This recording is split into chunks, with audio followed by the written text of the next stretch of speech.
새벽 예배 시작하도록 하겠습니다. 나는 전능하신 아버지 하나님, 천지의 창조주를 믿습니다. 나는 그의 유일하신 아들 우리 주 예수 그리스도를 믿습니다. 그는 성령으로 잉태되어 동정녀 마리아에게서 나시고 본디오 빌라도에게 고난을 받아 십자가에 못 박혀 죽으시고 장사된 지 사흘 만에 죽은 자 가운데서 다시 살아나셨으며 하늘에 오르시어 전능하신 아버지 하나님 우편에 앉아 계시다가 거기로부터 살아있는 자와 죽은 자를 심판하러 오십니다. 나는 성령을 믿으며 거룩한 공교회와 성도의 교제와 죄를 용서받는 것과 몸의 부활과 영생을 믿습니다. 아멘. 우리 찬송가 391장 같이 찬양하겠습니다.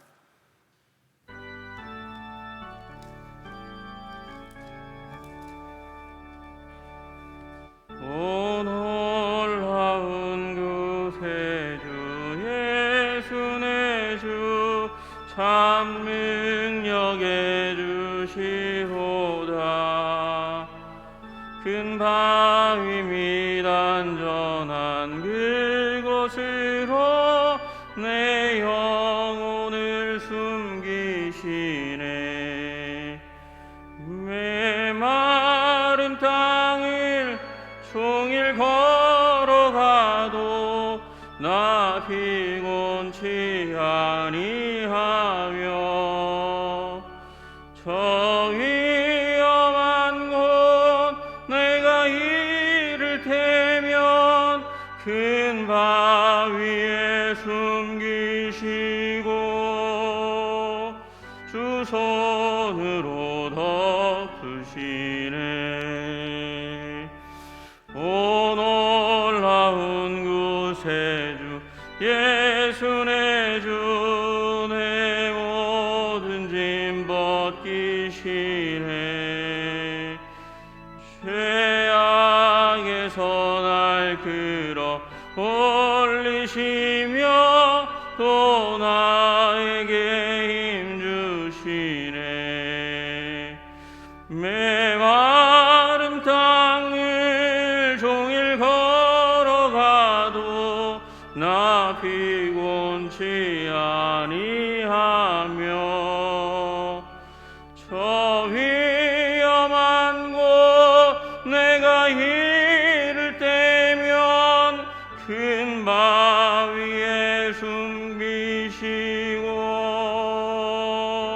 주 손으로 덮으시네. 증량 못할 은혜로 채우시며 늘 성령에 감아주사 큰 기쁨 중 주님을 찬양토록 내 믿음을 도우시네. 메마른 땅을 종일 걸어가도 나 피곤치 아니하며 저 위험한 곳 내가 이를 때면 큰 바위에 숨기시고 주 손으로 덮으시네.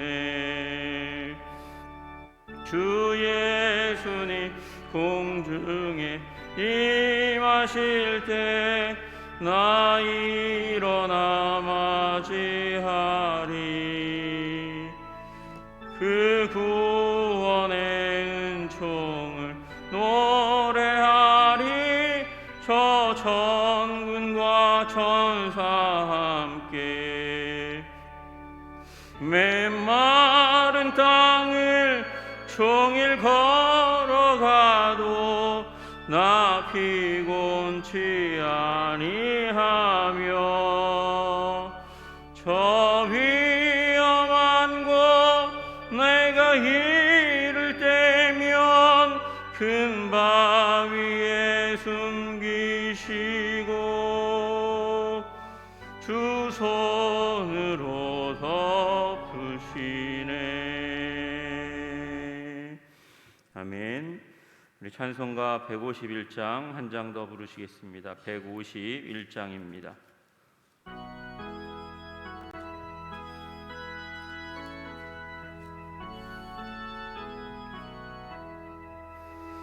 만왕의 왕 내 주께서 왜 고초당했나. 이 벌레 같은 날 위해 그 보혈을 흘렸네.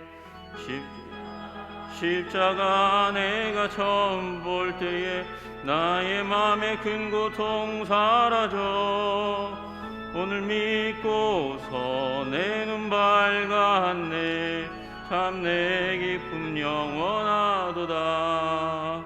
주 십자가 못 박힘은 속죄함 아닌가. 그 긍휼함과 그 은혜 말할 수 없도다.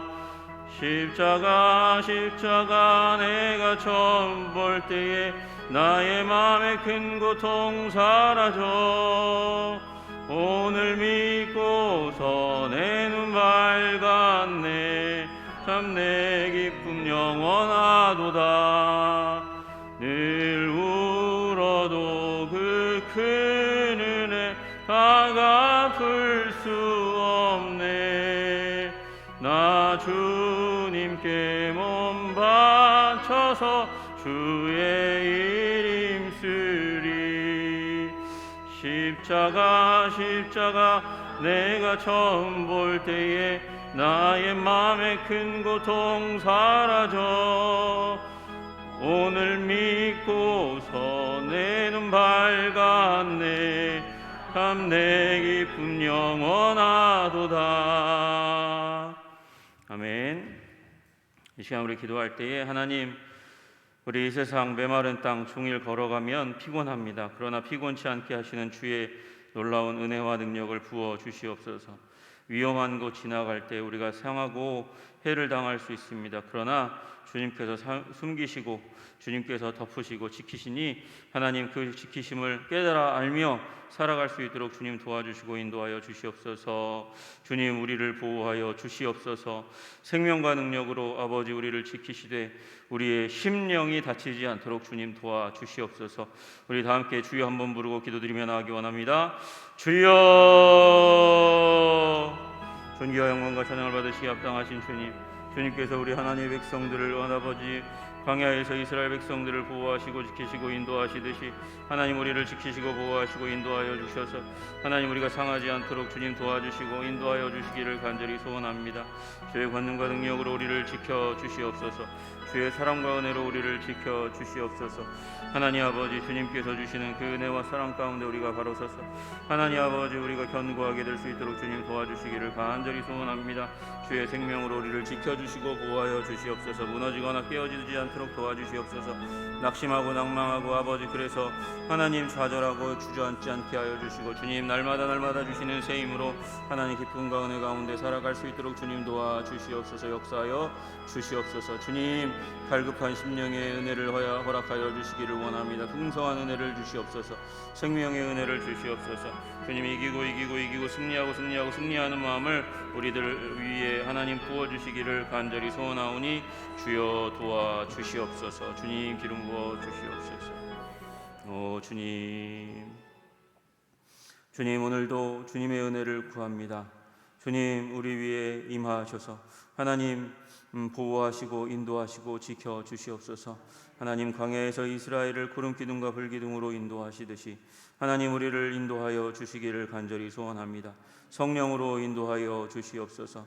주님 아버지 그들에게 만나와 메추라기로 먹이심과 같이 주님께서 은혜로 우리를 먹이시고 아버지 일용할 양식을 부어주셔서 하나님 관계 가운데 부족함이 없도록 도와주시고 기쁨과 은혜가 넘치는 삶을 살아갈 수 있도록 주님 도와주시옵소서. 하나님 우리 이스라엘이 그곳 가운데서 불평하고 불만하는 아버지 더러운 인생을 살았던 것과는 다르게 하나님 아버지 이 세상 살아가면서 주님을 찬양하고 기뻐할 수 있도록 주의 십자가, 그 십자가를 향한 찬양과 아버지 경배가 넘칠 수 있도록 주님 도와주시옵소서. 주님께서 우리 한성의 백성들을 지키시고 보호하시고 하나님 우리 새벽 기도의 사람들을 통하여 한성교회가 더욱더 아버지 굳건하게 붙들어지고 가족이 하나님께 주시는 은혜와 능력 가운데 들어갈 수 있도록 주님 도와주시옵소서. 오늘 말씀 가운데 주님께서 복의 복을 더하시기를 간절히 소원하며 예수님 이름 받들어 기도드리옵나이다. 아멘. 오늘 말씀은 마태복음 22장 1절로 14절까지의 말씀입니다. 마태복음 22장 1절로 14절까지의 말씀입니다.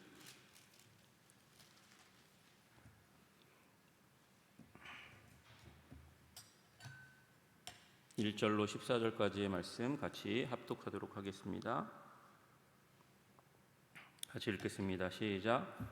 예수께서 다시 비유로 대답하여 이르시되 천국은 마치 자기 아들을 위하여 혼인잔치를 베푼 어떤 임금과 같으니 그 종들을 보내어 그 청한 사람들을 혼인잔치에 오라 하였더니 오기를 싫어하거늘 다시 다른 종들을 보내며 이르되 청한 사람들에게 이르기를 내가 오찬을 준비하되 나의 소와 살진 짐승을 잡고 모든 것을 갖추었으니 혼인잔치에 오소서 하라 하였더니 그들이 돌아보지도 않고 한 사람은 자기 밭으로 한 사람은 자기 사업하러 가고 남은 자들은 종들을 잡아 모욕하고 죽이니 임금이 노하여 군대를 보내어 그 살인한 자들을 진멸하고 그 동네를 불사르고 이에 종들에게 이르되 혼인잔치는 준비되었으나 청한 사람들은 합당하지 아니하니 내거리 길에 가서 사람들을 만나는 대로 혼인잔치에 청하여 오라 한데 종들이 길에 나가 악한 자나 선한 자나 만나는 대로 모두 데려오니 혼인잔치에 손님들이 가득한지라. 임금이 손님들을 보러 들어올새 거기서 예복을 입지 않은 한 사람을 보고 이르되 신구여 어찌하여 예복을 입지 않고 여기 들어왔느냐 하니 그가 아무 말도 못하거늘 임금이 사원들에게 말하되 그 손발을 묶어 바깥 어두운 데에 내던지라. 거기서 슬피 울며 이를 갈게 되리라 하니라. 청함을 받은 자는 많되 택함을 입은 자는 적으니라. 아멘. 오늘 말씀에 나와 있는 이 아들의 혼인잔치, 이 아들의 혼인잔치를 준비한 어떤 임금에 대한 이야기가 사실은 굉장히 익숙하지 않습니다. 생경하게 들리고 생소하게 들리고 이게 이런 왕이 어디 있고 이런 잔치가 도대체 어디 있나 이렇게 생각을 할 만큼 아주 황당한 반응들을 보이는 반응의 연속으로 그렇게 가득 차 있는 스토리입니다. 이 이야기는 그렇게 되어 있습니다. 자기 아들의 혼인잔치를 베풀었습니다. 그래서 첫 번째로 초청장을 보냈습니다. 초청장을 종들을 보내어서 그 청하는 초청장을 보내는 일들이 일어납니다. 사람들에게 혼인잔치에 오라고 그렇게 얘기합니다. 그런데 문제는 그 혼인잔치 가운데 오기 싫어하는 마음을 이 손님들이 이미 비추었다고 3절은 그렇게 얘기합니다. 오기를 싫어하거늘 그렇게 되어 있습니다. 첫 번째 종을 보내는데 그렇게 달갑지 않은 그런 반응을 보이게 된 것입니다. 그가 왕이라는 사실을 다시 한번 기억해야 됩니다. 자기가 그들의 친구들을 초청한 게 아니고요. 왕이 그의 백성들 또는 귀족들을 그 자리에 이제 초청한 것인데 오기 싫어하거늘 적대적인 감정을 표현했다는 것을 말씀하고 계시는 것이죠. 4절에 들어가니까 다른 종들을 다시 보내었습니다. 이르되 청한 사람들에게 이르기를 내가 오찬을 준비하되 이 식사를 아주 잘 준비했다고 이야기하는 겁니다. 이 준비하되 나의 소와 살진 짐승을 잡고 모든 것을 갖추었으니 그 잔치의 규모가 어느 정도인지 잘 몰랐으니까 그 잔치의 규모에 대해서 이제 아들의 이제 결혼식뿐만 아니라 그 잔치가 어떻게 펼쳐질 거에 대해서 이야기하는데 살진 짐승을 잡고 모든 것을 갖추었으니 혼인잔치에 와라. 아주 성대한 잔치가 될 것이라고 그렇게 이야기했다는 겁니다. 그런데 이 사람들이 일부는 그냥 자기 밭으로 갔고 자기 사업하러 갔다는 거예요. 자기 일상생활이 너무 바빠서 그래서 왕의 혼인잔치에 갈 수 없다고 그렇게 등을 돌려 가면서 표현을 하게 된 것이고요. 그리고 어떤 사람들은 이 종들 메신저 보이를 잡아가지고 모욕했고 그리고 죽였다고 이야기하고 있습니다. 아니 어떤 사람들이 얼마나 악하기에 그렇게 생일을 혼인잔치에 왕의 혼인잔치 왕자의 혼인잔치에 그렇게 초청을 했는데도 불구하고 모욕하고 죽이기까지 할 수 있겠습니까? 이것은 보통 혼인잔치에 대해서 말씀하시는 게 아니라는 사실을 우리는 여기에서 깨달아야 하는 것이죠. 이 혼인잔치가 어떤 혼인잔치입니까? 그것은 예수 그리스도의 하나님의 교회와의 혼인잔치를 의미하는 것입니다. 우리 그리스도인들에 대한 표현 중에 하나가 하나님의 아들이지만 하나님의 자녀이지만 또 하나의 표현은 우리 믿는 자들은 교회는 그리스도의 신부라고 말씀하신단 말이죠. 그 신부를 맞이하는 아들의 혼인잔치, 맨 나중에 이제 말세 지말 가운데 이 주님 재림하실 때에 그때에 이루어질 그 혼인잔치에 대해서 말씀하고 있는 것입니다. 그런데 그 혼인잔치의 초청을 받았는데도 불구하고 모욕하고 죽이는 일이 일어납니다. 그러니까 임금이 경노했습니다. 아주 심하게 노해서 군대를 보내어 살인한 자들을 진멸하고 그리고 동네를 이것도 되게 굉장히 의외의 반응이잖아요. 거절했다고 동네를 불사르고 그리고 그 종들을 죽인 사람들을 같이 진멸하는 일이 일어나게 되었습니다. 여러분, 이 말은 조금 이따가 말씀드리겠지만 역사적인 사건을 말씀하시는 것이에요. 그리고 나서 하나님께서 이 임금이 종들에게 이르되 혼인잔치는 준비되었으니까 이 혼인잔치 빈 사람들이 없는 하객이 없는 그런 혼인잔치로 진행할 수 없으니까 그리고 청한 사람들은 이미 합당하지 않으니까 내거리 길에 가서 사람을 만나는 대로 혼인잔치에 청하라 그렇게 말씀하십니다. 그래서 종들이 길에 나가서 사람들을 끌고 오는데 문제는 악한 자나 선한 자나 구분하지 않고 다 데리고 옵니다. 사람들을 만나는 대로 혼인잔치에 청하여 오라 했으니까 마찬가지로 혼인잔치에 오십시오. 왕의 혼인잔치입니다. 그렇게 얘기했겠죠. 그렇게 얘기해서 거리에서 왔다 갔다 하는 모든 사람들을 다 데리고 이 사람이든 저 사람이든 악한 자든 선한 자든 다 데리고 옵니다. 그래서 손님들로 가득합니다. 여러분, 여기에 악한 자는 한 명이고 선한 자는 수도 없이 많다 이렇게 말씀하시지 않았어요? 그죠? 악한 자들이든지 선한 자들인지 다 데리고 와서 그 혼인잔치에 섞여 있다고 말씀하고 있습니다. 그런데 그 혼인잔치에 온 사람들 보고 임금이 손님들을 보러 들어왔더니 거기에서 예복을 입지 않은 한 사람, 딱 한 사람, 이 예복을 입지 않은 사람, 그러니까 다 왔는데 예복을 그래도 걸쳐 입고 온 거예요. 그런데 단 한 사람은 예복을 아예 걸치지도 않고 그냥 이 노동하는 옷을 입고 왔는지 보잘것없는 옷을 입고 왔는지 아주 보잘것없는 이 예복이 아닌 옷을 입고 왔어요. 그랬더니 이 임금이 친구여 어찌하여 예복을 입지 않고 여기 들어왔느냐 하며 그에게 그가 아무 말도 못하니까 그를 사환들에게 말해서 끌고 내보냅니다. 손발을 묶어서 바깥 어두운 데에 내어 던지라 거기서 슬피 울며 이를 갈게 되리라 그렇게 이야기합니다. 이거는 하나님 나라 밖으로 쫓겨나는 것을 예수님이 표현할 때 굉장히 많이 표현한 표현 아니겠습니까? 그래서 쫓아내는 일이 일어나게 됩니다. 그러니까 이것이 마지막 날 천국잔치에 관련된 것이라는 사실을 우리는 알게 됩니다. 그러면서 마지막에 예수님께서 청함을 받은 자는 많지만 택함을 입은 자는 적다 이렇게 이야기하는 거예요. 그러니까 이 혼인잔치는 그냥 평범한 혼인잔치가 아니고 그냥 인류 역사 가운데 있을 어떤 왕의 어떤 자녀, 왕자의 결혼식에 대한 이야기가 아니고 마지막에 가장 중요한 하나님께서 역사를 지배하시고 통치하시고 그래서 완전히 완결하게 될 그 역사의 마지막에 일어나게 될 천국잔치에 대해서 말씀하시는 사실이라는 것을 우리는 보게 됩니다. 그 부분에서 하나님께서 이 메신저 보이로 이 천국잔치에 들어오라고 수많은 하나님의 메신저들을 보냈습니다. 이들에게 보냈습니다. 그래서 보내어서 하나님이 어떤 분이신지, 왕이 어떤 분인지 알려주었고, 그 왕이 베풀 마지막 시대에 놀라운 천국잔치가 어떻게 될 것인지, 그 구원이 어떻게 될 것인지 구약 가운데 너무도 많이 말씀했는데 불구하고 하나님이 보내신 그 선지자들을 이스라엘 백성들이 멸시하고 조롱하고 그리고 고난받게 하고 죽이는 일들이 일어났다는 것입니다.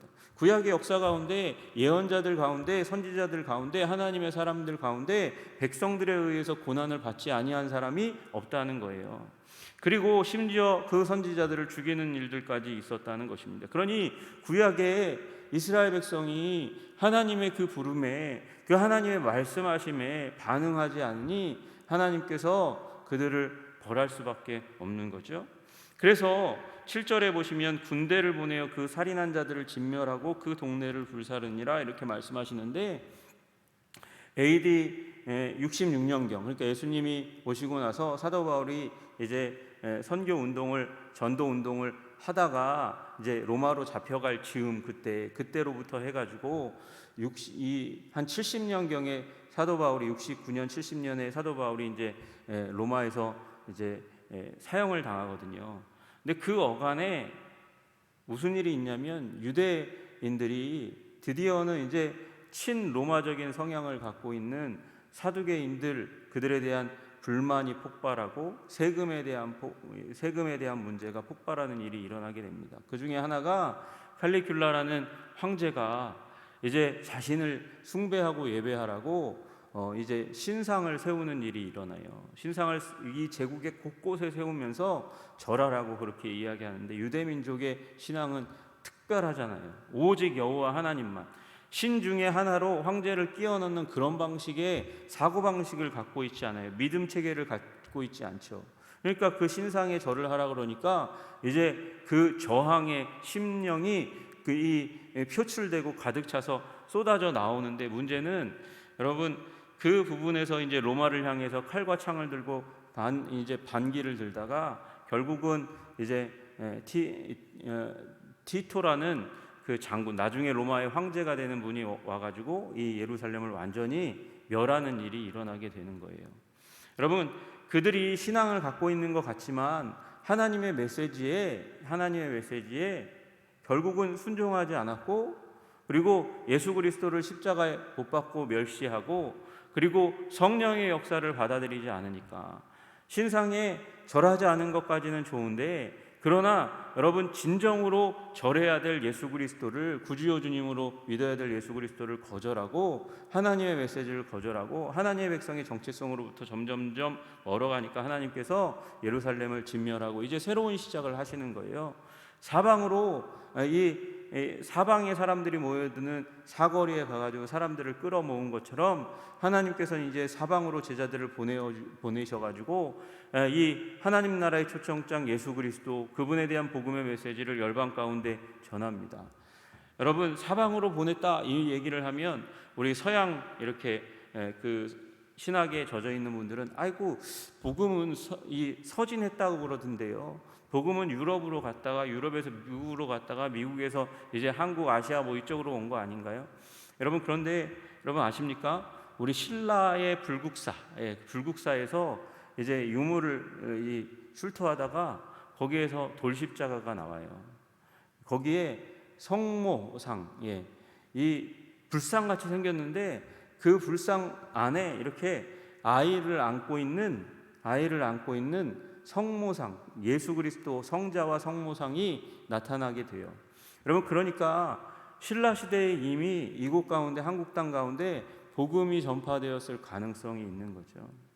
당나라에는 복음이 이미 그 당시 이 신라와 굉장히 많이 연관되어 있는 나라가 바로 당나라잖아요. 나당 연합군이 고구려와 백제를 멸망시켜서 삼국을 통일하는 일이 일어나는 거잖아요. 그 이미 당나라 가운데는 이 대진사라고 얘기하는 절사자로 주로 쓰지만 성전과 관련되어 있는 큰 집을 사자라고 많이 쓰는 거예요. 그런데 대진사라고 하는 절이 이미 당나라 가운데 있어가지고 그것을 중심으로 해서 이미 수많은 성도들이 형성되어 있었다. 그게 당나라의 정확한 역사 중에 하나입니다. 경교라고 불리는 빛의 종교 예수 그리스도의 복음의 메시지가 이미 당나라 가운데 이 당나라에 전파되어서 교회가 형성되었다는 것이에요. 그만큼 복음은 강력하게 열방을 향해서 흘러갔는데 인간이 너무도 죄되어서 이 복음의 메시지를 받아들이지 않고 자신 중심, 세상이 자기 중심으로 돌아가기를 원하는 황제들 그리고 사람들에 의해서 예수님의 복음이 다시 한번 멸시되고 조롱되는 일들이 일어나는 겁니다.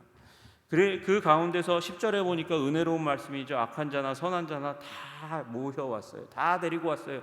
문제없이 아무런 장애 없이 다 데리고 왔지만 그러나 그 가운데 예복을 입지 않은 자는 이 천국잔치에 합당하지 않다고 말씀하시는 것이죠. 여러분, 이 스토리 가운데서 관통하는 단 하나의 개념이 있다면 저는 그것이라고 생각합니다. 명예라고 생각해요. 명예. 여러분, 왕이 가장 중요한 아들의 가장 중요한 일생 가운데 가장 중요한 혼인잔치를 준비했어요. 그런데 멸시했어요. 심지어 나의 산업이 더 중요하다고 논밭으로 가고 산업으로 돌아가고 왕의 그 초청은 무시했어요. 심지어는 그 종들을 때려서 죽였어요. 왜 그랬습니까? 멸시하느라고 그런 거죠. 멸시하느라고. 그 왕을 무시하고 멸시하고 조롱하는 의도가 담겨 있는 것입니다. 여러분, 이 두 번째 임금이 이제 그들을 진멸하고 나서 새로이 사거리에 가서 사람들을 초청했어요. 악인이나 선인이나 다 초청했습니다. 그런데 왜 예복 입지 않은 사람 아무나 다 데려오라고 해놓고 여기 왜 이 예복을 입지 않은 사람은 손발을 묶어서 바깥 어두운 데 내던지라 그렇게 말씀하십니까? 왜 그럴까요? 예복을 입지 않았다는 것은 왕을 무시했다는 거예요. 왕의 명예를 소중하게 여기지 않았다고 이야기하는 것이죠. 왕을 왕대접하지 않았으니까 하나님께서 진노하셔서 왕이 임금이 진노하셔서 그렇게 했다는 것입니다. 여러분, 하나님도 마찬가지이십니다. 여러분, 하나님께서 왜 우리를 사랑하십니까? 그 안에 사랑이 풍성하시고 가득 차 있기 때문에 우리를 사랑하고 우리를 부르시고 그 천국잔치 가운데서 부요와 기쁨을 누리기를 원하시는 것이죠. 그러나 여러분, 어떻게 따지면 왕을 왕대접하지 않는다는 것은 그 사랑의 메시지도 사실은 무시하는 거예요. 여러분, 우리 출애굽기 32장에 보시면 출애굽기 32장에 모세가 하나님 앞에 나아가 기도하는 장면이 나옵니다. 왜 모세가 기도하냐면 철저하게 기도하냐면 자기를 생명책에서 지워달라고까지 얘기하면서 기도하냐면 이스라엘 백성이 범죄했기 때문이거든요. 하나님께서 시내산에 이스라엘 백성들을 부르신 다음에 모세가 이제 하나님 앞에 나아갑니다. 산꼭대기에 올라갑니다. 왜요? 이 사람들이 하나님의 임재를 감당할 수 없으니까 당신 혼자 올라가소서. 그래서 모세가 올라가서 그곳 가운데서 하나님의 말씀을 받는데, 근데 밑에서는 모세가 내려오지 않으니까 무슨 일이 일어납니까? 금송아지를 가져다가 만들어 놓고, 그리고 그 금송아지를 향해서 우리를 애굽에서 인도해낸 신이라고 얘기하면서 이 애굽에 있었던 신 아피스의 모습을 갖다가 거기다가 소의 형상을 가져다가 만들어 놓고는 그리고 거기에다가 절하고 예배하는 일들이 일어나는 겁니다. 여러분, 여기에 무슨 일이 일어났습니까? 하나님의 명예가 애굽의 신에게 빼앗기는 것 같은 그런 모습이 이방 민족들이 섞여져 있는 그 이스라엘 민족의 그 한 가운데에 일어나게 된 거예요. 하나님의 명예가 찬탈당한 것입니다. 하나님의 명예가 훼손되었고 빼앗겼던 것입니다. 그래서 그 모습을 보고 하나님께서 모세 보고 내려가라 그러고 그들 가운데 가서 모세가 이제 메시지를 명하고 그 백성들을 벌주는 장면 가운데 나아가는데 그때에 모세가 기도하는 장면 가운데 하나가 이겁니다. 모세에게 여호와께서 이르시되 내가 이 백성을 보니 목이 뻣뻣한 백성이다. 그런즉 내가 하는 대로 두라. 내가 그들에게 진노하여 그들을 진멸하고 너를 큰 나라가 되게 하리라. 이스라엘 민족 다 진멸하겠다는 거예요. 진멸하겠다는 거예요. 그랬더니 모세가 그 앞에 기도합니다. 여호와여, 어찌하여 그 큰 권능과 강한 손으로 애굽 땅에서 인도하여 내신 주의 백성에게 진노하시나이까. 어찌하여 애굽 사람들이 이르기를 여호와가 자기 백성을 산에서 죽이고 지면에서 진멸하려는 악한 의도로 인도해 내었다고 말하게 하시려 하시나이까. 주의 맹렬한 노를 그치시고 뜻을 돌이키사 주의 백성에게 이 화를 내리지 마옵소서. 여러분, 이 말씀이 말씀하는 그 진의가 뭡니까? 내 명예가 훼손되었고 내 뜻이 짓밟혀졌다고. 그래서 내가 여기 출애굽한 백성들을 단 하나도 남기지 않고 너를 통해서 다시 큰 민족을 이루겠다고 그렇게 말씀하시는데, 모세는 하나님 어떻게 지금 출애굽해서 여기까지 인도한 주의 백성을 죽이십니까? 거기까지 말했다면 하나님은 저는 이스라엘 백성들을 다 멸하실 수 있다고 생각이 들어요. 그런데 그 다음 말씀, 자기 백성을 산에서 죽이고 지면에서 진멸하려는 악한 의도로 인도해 내었다고 말하게 하시려 하십니까? 주님의 이름이 애굽의 백성들, 그 출애굽을 경험한 백성들에 의해서 오해되고 모독될까 제가 심히 걱정이 되오니 주님 그 화를 돌이키시고 여호와 하나님 다시 한번 이 백성을 용서해 주십시오 기도하는 것입니다. 여러분, 하나님의 진멸의 의도가 어디서 나왔어요? 주님의 명예에서 나왔어요. 주님의 영광을, 자기 자신의 이름의 영광을 사랑하시는 하나님의 심령에서 나왔어요. 그런데 또 하나요, 하나님의 용서의 마음도 어디서 나옵니까? 하나님의 자기 이름을 소중히 여기는 마음 가운데서 나옵니다. 여러분, 주님은 주님의 영광에 대해서, 그 이름의 영광에 대해서 아주 큰 열정을 가지고 계신 분이에요. 그래서 우리 주기도문 첫머리가 그 이름이 거룩히 여김을 받으시옵소서라고 기도하잖아요. 여러분, 여기 오늘 이 마태복음에 나와 있는 이 예화 가운데서도 결국 그 임금이 귀중하게 생각하는 것은 자신의 명예였어요. 그 명예를 소중하게 여겼는데, 그 명예를 소중하게 여기는 왕이 초청장을 이 종들을 부려가지고 2번이나 보내는데도 불구하고 무시하고 멸시하고 조롱하고 그 명예를 짓밟고 죽입니다. 그래서 진멸하는 거예요. 예복을 입고 와야죠. 그래서 그 명예에 합당하게, 그 임금의 명예에 합당하게 행동하는 것이죠. 여러분, 우리 주님의 사랑을 의심하지 않습니다. 저는 주님의 사랑을 의심하지 않지만 그 고귀하고 존귀한 그 하나님이 우리를 위해서 베푸신 사랑의 크기가 얼마나 큰 것입니까? 그 아들을 죽이시기까지 우리를 사랑하셨습니다. 주님께서는 이 인류를 구원하기 위해서, 우리들을 구원하기 위해서 우리를 거저 구원하시지만, 그러나 그것은 공짜 값없는 것을 마구 나눠주는 것과 같은 그런 용서가 아니에요. 어마어마한 대가를 치르고 우리들에게 주신, 너무도 값비싸기 때문에 살 수 없으니까 우리의 어떤 노력으로도 그 구원을 우리의 노력으로 교환할 수 없으니까 주님께서 우리에게 거저 주시는, 은혜로 주시는 거예요. 그러나 그 은혜가 값싼 것이 아니라는 것이죠. 값싼 것이 아니라면 그 왕의 명예에, 그리고 그것을, 그 비용, 우리를 구원하시기 위한 그 값비싼 비용에 합당하게 우리가 행동해야 하는 것이라는 것입니다. 여러분, 복음을 진짜 믿었다면, 복음은 거저 주시는 것이고요, 믿으면 받는 것입니다. 그러나 여러분, 그 사랑이, 그 은혜가, 그 은총이 얼마나 값진 것인지 우리가 깨달아 알게 되면 그냥 막 살 수 없는 거거든요. 그 왕이 베푸신 은혜를 기억하고 그 은혜에 합당한 삶의 변화가 일어날 수밖에 없는 것이 복음이 가지고 있는 능력이라는 것입니다.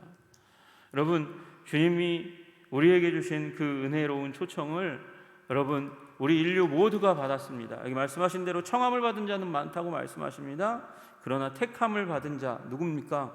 예수 그리스도, 그분 안에 구원이 있다고, 그것만 구원이라고, 믿으면 구원받는다고 말씀하신 그 은혜의 복음을 믿는 것, 그 사람들이 택함을 받은 사람들입니다. 내가 택함 받았다는 것을 어떻게 합니까? 복음이 가지고 있는 그 능력으로 내 삶이 변화되고 있다면 그것은 우리가 택함을 받은 자라는 의도, 그 의도에 합당한 사람, 하나님의 의도에 합당한 사람이라는 것을 의미하는 것이죠. 복음을 받았는데 내 삶은 변하지 않아. 복음을 받았는데 나는 막 살아도 돼. 복음을 받았는데 내 삶에 어떠한 부분에서도 나는 그냥 믿기만 하고 내 삶에는 어떠한 변화도 일어나지 않는 것 같은데? 라고 얘기하는 것은 가짜라고 사도 베드로가 말씀하고 계시는 거예요. 행함 없는 믿음은 죽음의 믿음이라고 이야기하는 것이죠. 여러분, 복음에 합당한 복음의 의미가 무엇인지, 하나님의 초청이 얼마나 고귀한 것인지, 하나님이 얼마나 하나님의 명예와 하나님의 영광을 향한 열심, 구원을 향한 열심을 가지고 있는지 기억하시고 살아가시는 오늘 하루가 되시기를 주님의 이름으로 축복합니다. 그리고 그 복음의 의미, 그 생명력이 내 안에 심겨져서 나의 영혼, 육의 변화를 일으키시는 그 하나님의 은총 가운데 들어가시는 여러분과 제가 되기를 주님의 이름으로 축복합니다. 기도하겠습니다. 존귀와 영광과 찬양을 받으시기에 합당하신 주님, 주님께서 오늘도 은혜를 주시고 생명을 주시고 능력을 주시는 것을 인하여 감사와 찬양을 올려드립니다. 아버지, 인류 역사 가운데 가장 위대한 혼인잔치 가운데 초청을 받은 자들, 아버지, 그들이 합당하게 행하지 못하는 것을 불쌍히 여겨주시고 하나님이 열방 가운데 여전히 하나님이 잃어버려진 자들에게 나아가 아버지 하나님의 초청장이 되는 선교사들을 주님께서 붙들어 주시고, 또한 우리도 아버지 우리 삶의 지경들 가운데 나아가서 하나님의 초청장이 될 수 있도록 주님 도와주시옵소서. 또 더불어서 우리가 그 복음에 합당하게 영광스럽게 아름답게 생명력 있게 감사하고 찬양하고 기뻐하고 주님의 그 명예와 그 구원의 놀라우심 앞에 하나님 우리 감격하며 살아가는 인생 될 수 있도록 주님께서 오늘도 우리를 지켜주시고 보호하여 주시옵소서. 예수 그리스도 이름 받들어 기도드리옵나이다. 아멘. 하늘에 계신 우리 아버지의 이름을 거룩하게 하시며 아버지의 나라가 오게 하시며 아버지의 뜻이 하늘에서와 같이 땅에서도 이루어지게 하소서. 오늘 우리에게 일용할 양식을 주시고 우리가 우리에게 잘못한 사람을 용서하여 준 것 같이 우리 죄를 용서하여 주시고 우리를 시험에 빠지지 않게 하시고 악에서 구하소서. 나라와 권능과 영광이 영원히 아버지의 것입니다. 아멘.